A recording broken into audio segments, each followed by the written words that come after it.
But what I know is I'm feeling just fine. My life is like a red carpet, and I'm feeling like the richest millionaire. This is my local mayor, and I'm the biggest star around here. What's happening, fam? L.A.R. movement still moving. Subscribe or die trying. You see the thumbnail. Why grandma had a different opinion.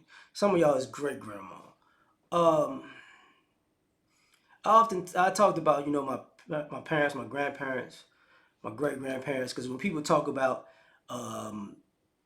baby boomers are the greatest generation nowadays, sometimes people come across as they've never actually been around those people, so they get kind of lost. But back in the day, from you know, I understood from my elders that a lot of times black women worked outside the home, but they was trying to limit it to like the black community, because outside the black community, it was a lot of stuff could happen to them. You had to be a certain age and size, and level of attraction to be around not white people back in the day. But I used the picture from the help because, and you can use this and go back to the old slavery, to Jim Crow reference, when our women were working as maids and nannies and cooks in people's homes, right? Because they were basically an intricate part of the family, because some of these women were taking care of these families better than the families themselves. They did more for the families as far as care. They were the babysitters. They were the cooks. They were the wife that wasn't the wife, basically, right? Counsel and all that other stuff. So they got involved with a lot of families back in the day, and they had a sweet spot for them. And the reason I bring this up, because some of y'all don't, some of our parents and grandparents, or some of your parents and grandparents, especially the maternal side, matriarchal side, your mothers, your grandmothers, aunts, all that. You try to figure out where is this sweet spot for white folks so much. Like, they believe anything if a white person says it. They good white people. Those people are great people. They are right people. They are blessing. And the guys are looking like, no. And you're like, what's the difference of opinion? The difference of opinion is very simple. They were paying they were paying our women for a service, and treating our women as the help, in a sense, and having more less threatening interactions with our women. So they saw more humanity. The guys didn't see that. So the guys don't look at it like these people entrusted our grandparents and great grandparents to take care of their kids. You get what I'm saying?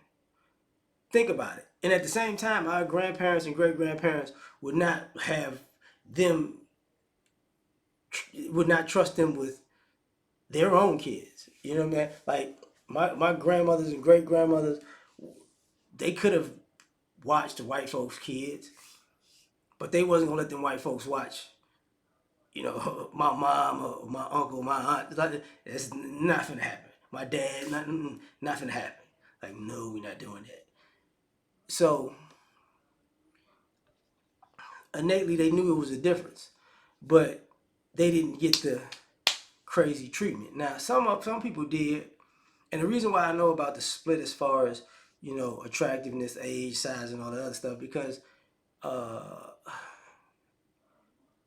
my grandfather's brother, he had a bunch of brothers, but one of them was high yellow. Let's just say that. I thought he was my grandmother's brother by his complexion, right? And by the way he looked, because he looked like completely different than everybody else. Well, his mother, my grandfather's mother, and was assaulted by this white guy. She got pregnant. She had a baby. And of course, you know, no charges or whatever. And as the years went on, my great uncle told me a story. He said he found out who his father was. Blah blah blah. He knew his father was, and his father had a family, and he saw them going to the store, the grocery store. His father with his brother. He took a rock. He and he hit his brother smooth in the forehead. He cut him open, and ran off. Right, but they knew what was going on. But it's a difference. You see what I'm saying? Like, so he had a different animosity. Like his mom, of course, had an animosity, but police wasn't gonna do nothing. That type of thing. So, but she wasn't the type. She wasn't gonna stay working for people and as I'm done. But the guys in my family, I've known the stories, and I've told the story before. My great grandmother got it because my great grandfather was owned a lot of land, cattle. The land had oil. He had the oil and the oil rig. And when he died, my the town in which my great grandmother and grandfather lived in, the white people in the town tried to kill her. So she moved to New Orleans to get away, and they couldn't, they would chase her down. But once she got into an all black area, they wasn't doing it.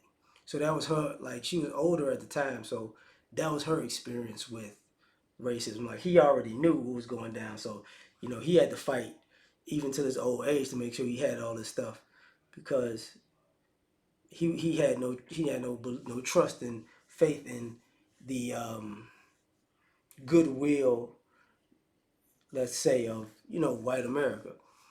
But the other ladies watching the kids, like I said, taking the kids to school, quote unquote, pouring into the kids, and you see that sometimes they poured into those people's kids more than their own.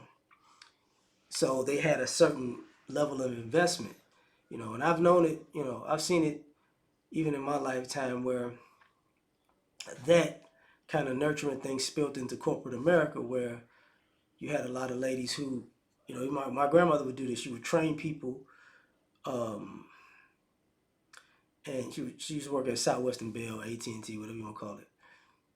And she would train people, and those people would go on and get promotion after promotion after promotion, and come back with these huge promotions. Come back and see her and be like, man, this, that, and the third. Thanks for helping me. Blah blah blah. You should be further along. Like you're so good. You so smart. You this, that, and the third. And she knew it. She's like that.